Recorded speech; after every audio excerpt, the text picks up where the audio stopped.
வணக்கம். இன்னைக்கு நாம ஒரு வித்தியாசமான விஷயத்த பத்தி பேச போறோம். உங்க கோட நீங்க ஒரு டாக்டரா பார்க்க ஆரம்பிச்சா எப்படி இருக்கும்னு என்னைக்காவது யோசிச்சிருக்கீங்களா? ஆமாங்க, நம்ம கோடு நம்ம கிட்ட பேசும். அதுக்கு உடம்பு சரியில்லைன்னா அறிகுறிகளை காட்டும். அதத்தான் நாம கோட் ஸ்மெல்ஸ்னு சொல்றோம். இதுல ஒரு ரொம்பவே முக்கியமான அறிகுறி தான் ஷாட்கன் சர்ஜரி. வாங்க, இந்த கேஸ நாம தான் கையில எடுக்க போறோம். யோசிச்சு பாருங்களேன். சில சமயம் நம்ம கோடு ஒரு நோயாளி மாதிரி தான். அதுக்குள்ள இருக்கிற பிரச்சனைகளை மெதுவா அறிகுறிகளா காட்ட ஆரம்பிக்கும். ஒரு சின்ன இருமல்னு நாம கண்டுக்காம விடுற விஷயம் பின்னால பெரிய பிரச்சனையா மாறலாம் இல்லையா? அதே மாதிரி தான் இதுவும். ஒரு நல்ல டெவலப்பரோட வேலையே அந்த அறிகுறிகளை காது கொடுத்து கேட்கறது தான். சரி, இப்போ நாம ஒரு ஸ்பெஷலிஸ்ட் டாக்டர் டீம் மாதிரி இந்த கேஸ அணுக போறோம். நம்ம பேஷண்ட் யாரு? வேற யாரு? நம்மளோட கோட் பேஸ் தான். அதோட ஹெல்த் சார்ட்டை எடுத்து அதுல மறைஞ்சிருக்கிற பிரச்சனைகளை எல்லாம் நாம இப்ப கண்டுபிடிக்க போறோம். ரெடியா? முதல்ல இந்த கோட் ஸ்மெல்னா என்னன்னு தெளிவா புரிஞ்சுக்கலாம். நல்லா கேட்டுக்கோங்க. இது ஒரு பக் கிடையாது. உங்க ஆப் இதனால கிராஷ் ஆகாது. இது வெறும் ஒரு அறிகுறி.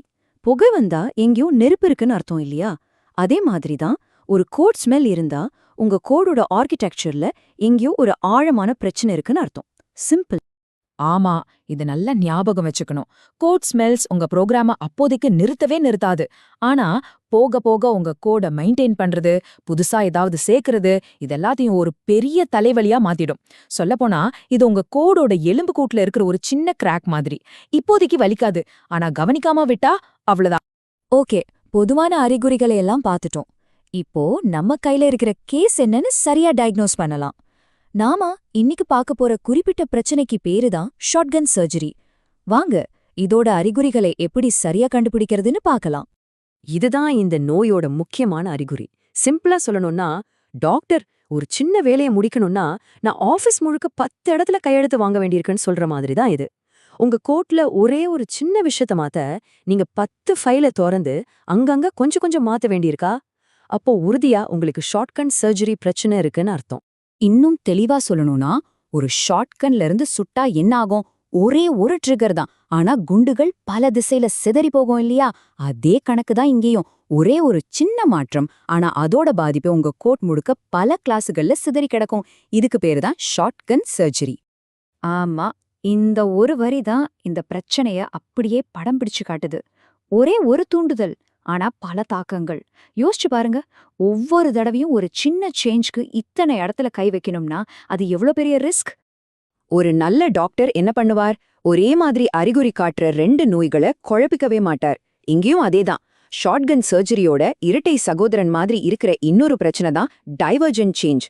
டைவர்ஜென்ட் சேஞ்ச்னா என்ன? ஒரே ஒரு கிளாஸ நீங்க 10 வெவ்வேறு காரணங்களுக்காக மாத்திக்கிட்டே இருப்பீங்க. ஆனா ஷாட்கன் சர்ஜரி அதுக்கு அப்படியே உல்டா. ஒரே ஒரு காரணத்துக்காக நீங்க 10 வெவ்வேறு கிளாஸ மாத்துவீங்க. இந்த வித்தியாசத்தை புரிஞ்சுக்கிறது தான் சரியான சிகிச்சையோட முதல் படி. ஓகே, நோய சரியா கணிச்சாச்சு. ஆனா ஒரு நல்ல டாக்டர் அதோட நிறுத்த மாட்டார் இல்லையா? இந்த நோய் ஏன் வந்துச்சு, இதோட மூல காரணம் என்னன்னு ஆழமா பாப்பார். வாங்க, நாமளும் இந்த பிரச்சனையின் ஆணிவேர் என்னன்னு பார்க்கலாம். இதுதான் மொத்த பிரச்சனைக்கும் காரணம். ஒரே ஒரு வேலையை செய்ய வேண்டிய பொறுப்பு ஒரே இடத்துல இல்லாம பல கிளாஸுகள்ல துண்டு துண்டா செதறி கிடக்கு. ஒரு உதாரணத்துக்கு, ஒரு கேக் செய்யணும்னு வைங்க. ஆனா சக்கரை ஒரு ரூம்லயும், மாவு இன்னொரு ரூம்லயும், முட்டை கிச்சன்லயும் இருந்தா அந்த கேக்கு செய்ய எவ்வளவு கஷ்டமா இருக்கும்? அதே கதை தான் நம்ம கோர்ட்லயும் நடக்குது. ஆனா இங்கதான் ஒரு சுவாரஸ்யமான விஷயம் இருக்கு. சில சமயம் ஒரு நோய்க்கு கொடுக்கற மருந்து இன்னொரு நோய்க்கு காரணமாகிடும் இல்லையா? அதே மாதிரி நம்ம முன்னாடி பார்த்தோமே, அந்த டைவர்ஜென்ஸ் சேஞ்ச் பிரச்சனையை சரி பண்ண ரொம்ப முயற்சி பண்ணுவோம். அதாவது ஒரே கிளாஸ்ல இருக்கிற பொறுப்புகளை பிரிச்சு பல கிளாஸஸ்க்கு மாத்துவோம். ஆனா அந்த முயற்சியில டோஸ் கொஞ்சம் அதிகமாகிட்டா அது நேரா ஷாட்கன் சர்ஜரியில கொண்டு போய் விட்டுடும். சரி, நோயை கண்டுபிடிச்சாச்சு, காரணத்தையும் புரிஞ்சுக்கிட்டோம். இப்போ ட்ரீட்மெண்ட் டைம். வாங்க, இந்த ரீஃபேக்டரிங்கிற அறுவை சிகிச்சையை எப்படி பண்றதுன்னு ஸ்டெப் பை ஸ்டெப்பா பார்க்கலாம். இந்த ஆபரேஷன் ரொம்பவே சிம்பிள். முதல் ஸ்டெப், சிதறி கிடக்கிற எல்லாத்தையும் ஒன்னு சேர்க்கணும். அதாவது சம்பந்தப்பட்ட எல்லா மெத்தட், ஃபீல்ட் இது எல்லாத்தையும் மூவ் பண்ணி ஒரே ஒரு சரியான கிளாஸ்குள்ள கொண்டு வரணும். 2வது ஸ்டெப், அப்படி கொண்டு வரத்துக்கு ஒரு சரியான கிளாஸ் ஏற்கனவே இல்லைன்னா கவலையே படாதீங்க. அந்த பொறுப்புக்காகவே புதுசா ஒரு கிளாஸ உருவாக்கிடுங்க. கடைசியா 3வது ஸ்டெப், கிளீனிங் தான். இப்போ தேவையே இல்லாம காலியா இருக்கிற பழைய கிளாஸ்களை அப்படியே தூக்கிடுங்க.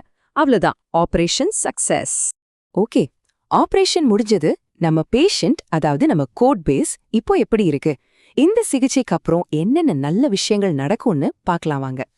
இந்த ட்ரீட்மெண்ட்டோட முடிவு என்ன தெரியுமா? உங்க கோடுக்கு ஒரு க்ளீன் பில் ஆஃப் ஹெல்த் கிடைச்ச மாதிரி. இனிமேல் அதை மெயின்டைன் பண்றது முன்ன விட ரொம்ப ரொம்ப சுலபமா இருக்கும்.